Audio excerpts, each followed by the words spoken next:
Japan, a country full of culture, religion and belief. However, I never really knew much about it until I started watching anime 3 years ago.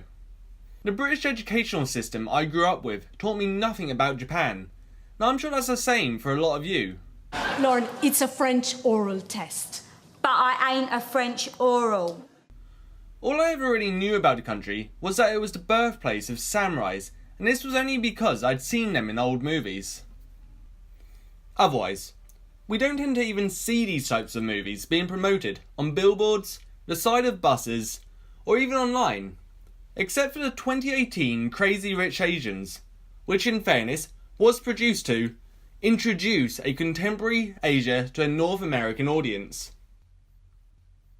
Apart from that, as a British society, we see nothing, and this is why anime is a great form of entertainment that helps teach us about Japanese culture and myths. Shinigami, a god of death, huh? Although, anime are not always set in contemporary Japan, they have a lot of representations to the culture. The Naruto franchise is the base of this video essay because of its Japanese mythological representations. They depict just how rich Japan is in regards to its religion and folklore beliefs. This video essay, in basic terms, aims to show why a Western audience watches anime, why Japanese mythology is used in anime, and how watching anime can teach a specialist subject to individuals who would not otherwise be exposed to Japanese beliefs. But first, for those who do not know, anime is a style of Japanese film and television. It derives from manga, which is a style of Japanese comic books and graphic novels. Anime is typically aimed at adults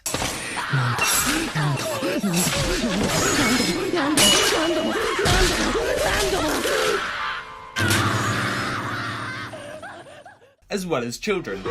Everything's gonna be alright now, Ty. I've been waiting for you.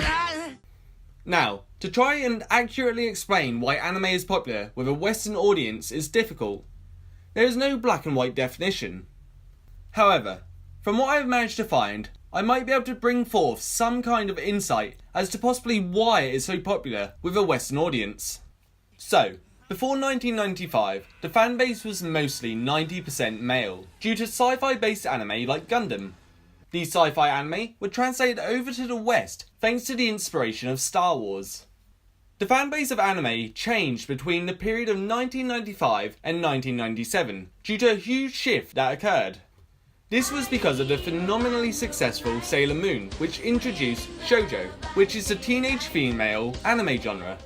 This shifted the viewership from 90% male to 50-50, as it had a strong female protagonist targeted at a female audience. An anime which was very popular with younger Western audiences when aired was Pokémon. This anime is strongly situated in popular culture. Try to find someone who does not recognise the cute and furry mascot Pikachu. Damn, Ryan Reynolds, the Canadian actor who is well known for his role as Deadpool, now stars as the voice of Pikachu in the newly released Detective Pikachu. Oh, jeez. Here we go. I know you can't understand me, but put down the stapler or I will electrocute you. I mean, Pokemon is so mainstream now that you even get those weirdly sexualized Pikachu costumes. Electric rat, come into my cage, Pika Pika. Also, look at Pokemon Go, the phenomenally successful mobile phone app which allows you to capture Pokemon in the real world through your smartphone. The world went mad for it, and it's popular with both older generations who originally watched and played it as children, and children who watch and play it today. Everything I have just mentioned shows anime's gradual transition over to popular culture in the West. Now, bringing the topic back to Japanese mythology, why is it an anime like Naruto in the first place? Well, again, there is no clear answer for that, but through my research, I have managed to unpick a reason which I believe fairly answers the question. Simply because it is a part of Japanese culture. Thanks, Captain Obvious. As a Japanese audience, which most anime are made for, having references to their gods, deities and folklore tend to increase their hype due to their symbolic effect. This is especially the case when taking into consideration kitsune. Kitsune is the Japanese word for fox. They are strongly situated in Japanese folklore and are known as being intelligent beings who possess paranormal abilities. These legends about kitsune arose in ancient Japan because of their close relationships with humans. However, during the Edo period, they were known as witch animals and were not to be trusted. Nowadays though, a lot of Japanese masks are heavily inspired by kitsune, as they are used for local festivals, anime shows, and theatre performances. Some anime which contain kitsune are Naruto, Pokémon, and Yu-Gi-Oh! As a Western audience, we have accepted many other cultures' mythologies like Greek mythology in Star Wars, The Matrix, and X-Men. We are an audience who happily accept these mythological cultural references as long as they are used in an entertaining manner. However, those of you who, like myself, notice these relations will then happily search for and unpick what they actually stand for. This is especially true due to Japan being less known about in Western society than cultures like ancient Greece, and so, Japan is more of an anomaly to us. This is exactly what I will show you throughout this video essay, how Naruto references relates to Japanese mythology. But first, for those who do not know, what is the Naruto franchise that I keep mentioning? The Naruto franchise has been running from 2002 and is still ongoing today.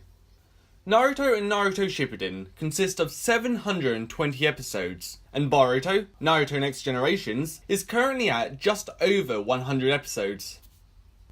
The Naruto franchise, specifically Naruto and Naruto Shippuden, tells the story of a boy who is coincidentally named Naruto Uzumaki! He's a young ninja who desires recognition from his peers and the rest of the village. He dreams of one day becoming the Hokage, who is the leader of the Hidden Leaf Village. Me, Naruto, the next Hokage, a ninja legend! However, while trying to achieve this dream, he faces many hardships and has to risk his life to protect the ninja world from the face of extinction. In this world, there are 3 jutsus, which ninjas can learn, and they are ninjutsu, taijutsu, and genjutsu. Ninjutsu is quite unclear, but mostly requires chakra and hand signals to perform moves like Shadow Clone, Chidori, and many others.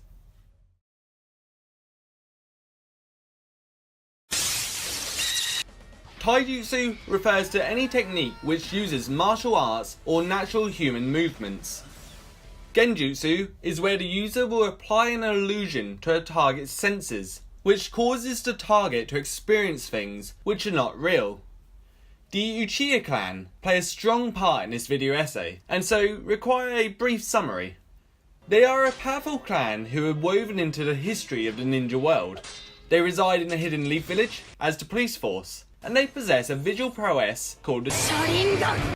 It increases the user's reaction time, allows them to use genjutsu, and allows them to copy other people's ninjutsus, genjutsus, and taijutsus. So, before I properly get into it, here is something to bear in mind. The mythology of Japan is vast, and I mean vast. The Naruto franchise represents many myths as it is. The 2 most associated religions to Japan is Shintoism and Buddhism. For those who do not know, Shintoism is the traditional religion of Japan, but it is more considered a way of life rather than a specific set of beliefs, and so, Japanese people do not consider Shinto specifically as a religion. Most Japanese people identify as Buddhist and Shinto. With Japanese religion, Hinduism has played a somewhat significant role in Japanese culture, and so references in Naruto are made. This is also the same for Christianity in Naruto. However, I will talk little to not at all about these Christianity references, due to Christianity being widely known and taught to a Western audience as it is. I also feel the need to differentiate to you all the difference between a god and a deity, as deities are mentioned a lot throughout this video. In simple terms, a god is one divine being, but a deity is an individual god in a group of many. Their powers are limited, while a god's power is supreme.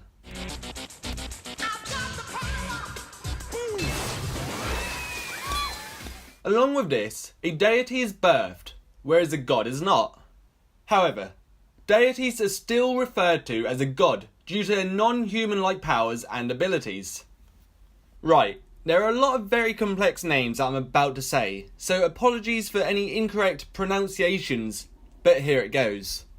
Naruto has many references to one of the first deities which came into existence, appearing at the time of creation of the universe, and this deity is known as Izanagi, who is the 7th and last generation of Kami-no-Neo. This story of Izanagi in Shintoism mythology is quite in-depth, so bear with me. Izanagi has a spouse named Izanami, who is also his younger sister. Interesting. Together, the two of them formed many islands in Japan. Izanami birthed many deities of Shintoism, but died during the birth of the fire god Kaga-sutchi, who burned her alive and so brought death to the world. As if giving birth wasn't hard enough. Izanagi executed the fire god with his sword Totsuku no Tsurugi and tried to rescue Izanami from the underworld. However, she had eaten food cooked in the underworld, which made it so she could never leave. Izanagi promised that he would not look at her, but instead he betrayed that promise and saw her in a monstrous state. Due to his betrayal, Izanami released Yakuza Ikatsuchi, the god of thunder, on Izanagi. Remind me not to upset my girlfriend. Nonetheless, Izanagi escaped.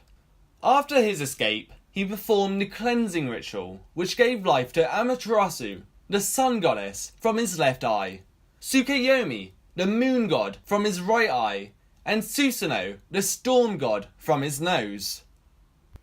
Now, there was a lot of gods and deities mentioned in that story about Izanagi, all of which feature in the Naruto franchise. They all link to the Uchiha clan in Naruto, with the exception of Raijin, the god of thunder. In Japanese mythology, Raijin has a brother named Fujin. The two of them are the feared gods of weather. With devastating typhoons and storms causing mass amounts of damage to communities in Japan, the two are both very feared and respected for their power over nature. The similarities shared with the twin gods and Raijin and Fujin in Naruto are slim. However, in Naruto, they do have insane natural strength and speed. Along with this, the brothers are both troublemakers if they are not fed, but once fed, they are deemed as being good people. This relates to the concept of these two gods being on the borderline of good and evil, due to their destructive nature yet significant aspects to Japanese individuals. The significant aspects being that Raijin could bring bountiful harvests with his rain and lightning, and Fujin, in the year 1274 and 1281, protected Japan by devastating the Mongol fleets with 2 storms. Now, let's start from the beginning of how these gods and deities were listed in relation to the Uchiha clan in Naruto. Izanagi and Izanami are 2 forbidden genjutsus in Naruto. Genjutsu is where the user will apply an illusion to a target's senses, which causes the target to experience things which are not real. However, with the Izanagi genjutsu, it is slightly different. Izanagi does not simply apply an illusion to the target, but rather an illusion to reality itself. In effect, it gives the user the ability to control what is and is not real. This ability is only used when the user is in a dire situation, such as avoiding an injury and or death. Once the user is injured, their body will fade away as an illusion, and then their non-injured self will materialize.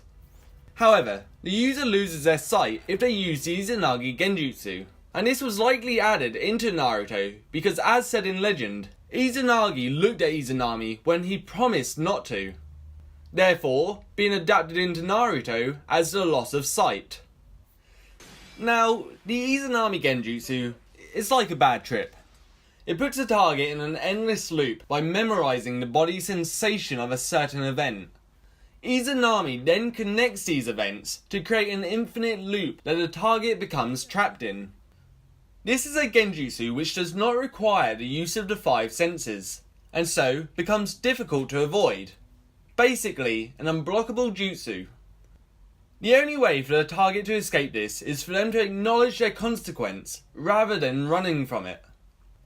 The downfall though, like the Izanagi, is that this jutsu makes the user blind, which again parallels the Izanagi legend of him looking at Izanami when he promised not to. Now, moving deeper into the mythology, there will be several references to the Mangekyo Sharingan, and so it will be necessary to provide a brief overview about it. The Mangekyo Sharingan is an advanced form of the Sharingan that only a few of the Uchiha clan have ever managed to unlock. To awaken this stage of the Sharingan, the individual must suffer immense trauma from the death of someone close.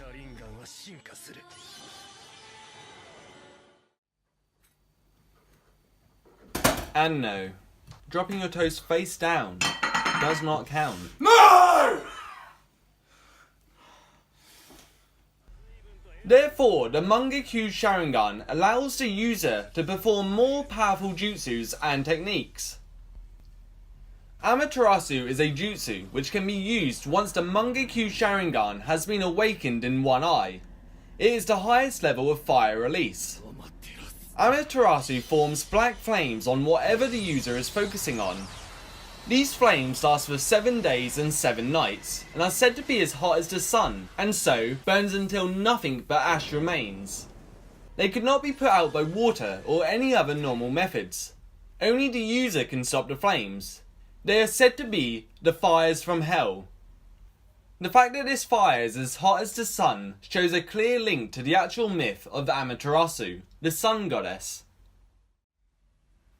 The fire god Kaga-sutchi's relation to Naruto is shown through a jutsu, otherwise known as Blaze Release Kaga-sutchi. This technique allows the user to manipulate the shape of Amaterasu for both defensive and offensive purposes. The user can wield the flames in their hand without being incinerated. The fact that Kaga-sutchi is the god of fire is represented in Naruto, simply through the fact that the user can wield the most devastating forms of fire. Tsukuyomi can also be used like Amaterasu once the Mangekyo Sharingan has been awakened, and it is the most powerful genjutsu in existence. It is said to represent the spiritual world of darkness. After the user makes eye contact with their target, the target gets trapped in an illusion of the user's own design. For Itachi Uchiha, the older brother of Naruto's rival Sasuke Uchiha, he manipulates the target's experience of time and makes them face days worth of torture in a matter of seconds. When Tsukuyomi is activated, you see an inverted grayscale design with a red sky and a red moon. When taken into consideration the myth of the moon god Tsukuyomi, he has a strong relation to the passing of time, as in the calendar he is cited as the god of time. This shows a direct link to Naruto, as the Tsukuyomi Genjutsu represents the passing of time. The Susanoo is a gigantic, humanoid formation of chakra around the user's body. It fights for the user and is the strongest ability available to an Uchiha who has awakened the Mangekyo Sharingan in both eyes. The Susanoo in Naruto takes on many different forms, but is portrayed as a Tengu, which is a supernatural demon in Japanese folklore.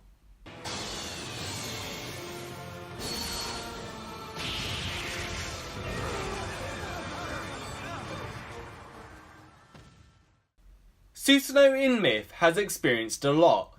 He is the child of Izanagi and inherited his father's sword, the Totsuka no Tsurugi.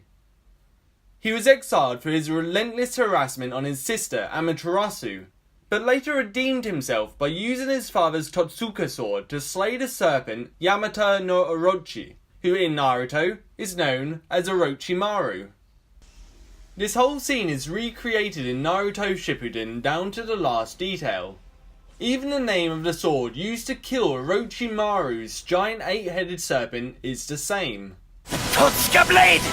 The myth still goes further, as from Yamata no Orochi's corpse, Susanoo obtained the sword of Kusanagi, which he later gave to Amaterasu as a peace offering.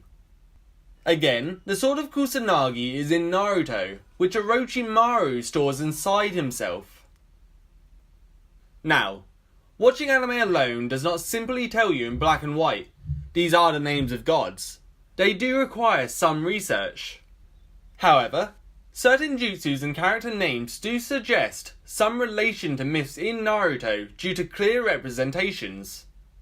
For example, Orochimaru's name and his attributes clearly depict Yamata no Orochi, but just because his name and attributes depict the myth he is linked to, it does not mean you will pick up on his mythological relation from the anime alone, as it is likely that a lot of you who are not a part of the culture probably wouldn't even know the name of the mythological creature in the first place. Now, moving on to the final set of representations. Chakra. This is a representation of Hinduism, as in Hinduism they have 7 chakra points which are represented in Naruto. Examining chakra will help reinforce just how important anime like Naruto are. They give us Western audiences a push to learn about cultures and religions that we would not necessarily be exposed to in our everyday lives. Chakra is what gives these ninjas their power. Without it, Naruto would be nothing. Chakra is the main force behind ninjutsu, which is one of the 3 main jutsus in Naruto. Chakra in Naruto is controlled and manipulated by an individual to perform godlike feats, such as walking on water, creating illusions, and performing deadly moves. Chakra stands for wheel, and derives from the original Hindu concept of spinning vortexes. As said earlier, there is said to be 7 of these throughout the body's centre line. They act as energy focal points within the body. Although, going off of this Hindu concept of chakra, it is fair to say that the 8 inner gates in Naruto is a closer representation, rather than that of the actual use of chakra in Naruto as a whole. An individual in the Naruto world can only use 20% of their muscle strength, but once the first inner gate is opened, they are able to use the full 100% of their power. Normally, humans only use at most 20% of their muscle strength. Do you understand only about 20%? If all of the power were to be used, the muscles would disintegrate. So the brain regulates the amount of power the muscles can exert. But this jutsu is different. It uses chakra, which forces the brain to go past its limits, allowing for continuous high-speed taijutsu. In other words, this jutsu relies on a secret technique that brings forth power almost to the limits of the human body. So you see, it's very dangerous. The primary lotus opens only the first gate, the gate of opening, releasing the brain's restraints on the muscles, freeing a person to bring forth its body's strength to its full extent. Opening these inner gates provide the individual with more speed and power for each gate opened. Once the 8th inner gate is opened, the individual basically becomes a god in the eyes of the Naruto world. Of all those who have fought me over the years, there's no one who surpasses you at taijutsu! I, Madara, declare that you are the strongest of them all! But I mean, you typically die after you have used all of the 8th gate's power, so it's not recommended to use, as you will end up looking like a burnt slice of toast. The reason these gates relate to chakra in Hinduism is because chakra in Hinduism refers to each of the 7 centres of spiritual power, which is the tailbone, sacrum, stomach, heart, throat, forehead, and crown. They do have more technical names, which I know I'll pronounce incorrectly, so as you can see on screen, this is their actual names. Each centre is said to have its own individual trait. For example, the heart is said to be the bridge between our body, mind, emotion, and spirit. As for the 8 inner gates, there is one extra. The location of these gates in Naruto are as follows. The 1st and 2nd gate is at the brain. The 3rd and 4th gate is at the spinal cord. The 5th gate is at the abdomen. The 6th gate is at the stomach. The 7th gate is at the lower stomach. And the 8th gate is at the heart. Now, this does not correlate exactly to the Hindu concept, but there is a clear correlation between the two. From simply seeing the use of chakra and hearing several gods' names in Naruto, it is clear that these representations create a spark of thought for the viewer. As to whether the viewer wants to explore more into these topics is up to them though. The Naruto franchise does not directly address these representations. Therefore, as a viewer, we are left in the dark as to whether these connections are deliberate or not. The main reason for this is because this anime and many other anime are purely created for entertainment purposes and not as an educational tool. But of course, there is the exception of it to teach us valuable life lessons and to always shoot for our dreams. But as a genre created in Japan, anime creators provide these cultural references based on their beliefs and in respect to Japanese culture. The majority of Japanese viewers will also know these references, which they will most likely enjoy watching being shown in an entertaining way. Whereas most Western viewers will most likely not have noticed these references and just continued watching, presuming it was all just a part of the storyline. Personally, I did not pick up on most of these references when watching the Naruto franchise, but because I was intrigued in the anime and culture, I decided to conduct my own research. After YouTubing Naruto to understand a particular plotline, I was bombarded by a vast collection of videos describing what different factors of the show meant. This led me down the classic rabbit hole of the internet. It's too late for you! You're already in the hole! And uncovering a great deal of information about Japanese mythology and how Naruto utilises it. Although Naruto does not tell us in black and white if these representations are relative, this anime has enlightened me to Japanese culture more than I could have expected. That's the beauty of a well-conceptualised product. Just for exciting storytelling and fun characters, this anime has broadened my mind to the world of Japanese culture and has fully encouraged me to learn more. And so to conclude on the aims of this video essay. Firstly, why does a Western audience watch anime? There are several different reasons, some of which are the storytelling. There will never be such a thing as true peace. Not as long as we're forced to live in this accursed world. Peace is impossible. Impossible! The animation.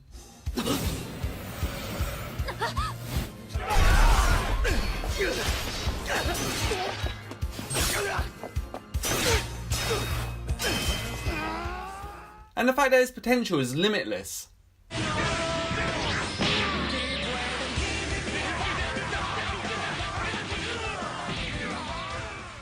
The gradual transition of anime to the West took time, and this was likely due to the cost of buying anime. However, being able to now view it online on sites such as Crunchyroll and Netflix is now far more accessible to a Western audience. Also, anime's popularity in the West can also be famed by shows like Gundam, Sailor Moon and Pokémon, because of their huge success. Now the second aim. Why is Japanese mythology used in anime? It is likely used because it represents the creators' beliefs and the respect they have for Japanese culture. It also holds symbolism to a Japanese audience, as the representations being shown resonate with their culture's mythology. This does not mean though that Japanese mythology features in every anime, as not all anime necessarily would benefit from its usage, as the mythology might not fit the storyline. As a Western audience, we don't necessarily pick up on these cultural references, and we tend to accept mythology from other countries in our own films. So we would have absolutely no reason to query Japanese mythology's usage in anime. Finally, as to whether anime can teach a specialist subject to individuals who would not otherwise be exposed to Japanese beliefs, depends on the anime. As an example, Death Note clearly states that a Shinigami is the god of death. Shinigami. A god of death, huh? And this is because Shinigami play an important role in Death Note, and so it requires an explanation. However, for Naruto, many Japanese mythological references are used, but not necessarily explained. They are typically just represented in Naruto. Certain anime can teach a Western audience about Japanese mythology, and from other anime, like Naruto, they provide you a push in the right direction to learn more. However, whether you are told in black and white or not, doing more research of your own makes these representations more obvious. Even if it is down to the minor details, which explain why these mythological beings act in a certain way. So as a viewer of anime, to truly understand these mythological references, there is a need to personally conduct your own research. And why wouldn't you want to learn more? It's human nature to absorb knowledge. We thrive off of it. This is a time of learning. Netflix are having great success with their documentaries. Why? Knowledge. Thus, anime is transactional. They provide entertainment and the stepping stones to learn. But the viewer must want to educate themselves and continue the journey that the anime started for them.